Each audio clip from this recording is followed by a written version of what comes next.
अन्तर्राष्ट्रिय चर्चित dancer Nora Fatehi Nepal आइपुगेकी छिन्। उनी आज शनिबार साँझ हयात ग्राउन्डमा हुने कार्यक्रमका लागि उनी काठमाडौँ आइपुगेकी हुन्।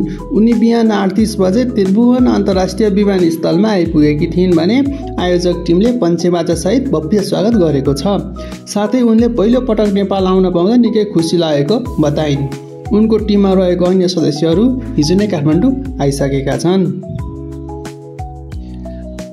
आज हयात ग्राउन्डमा हुने कार्यक्रममा नोरा फतेहीको साथमा नेपालका चर्चित अन्य व्यक्तित्वहरूले पनि प्रस्तुति दिँदैछन्। नेपालको तर्फबाट दुर्गेश थापा, टेरिया मगर, ओसिन सिटौला, सिमरन लामा, सिमरनपन Lama, Sushil Nepal, voice of Nepal season 6 को फाइनलिस्टहरू लगायत अन्य विशेष प्रस्तुति रहेको छ। तपाईँले यदि टिकट काट्नु भएको छैन भने खल्ती एपमा गएर टिकट काट्न सक्नुहुनेछ।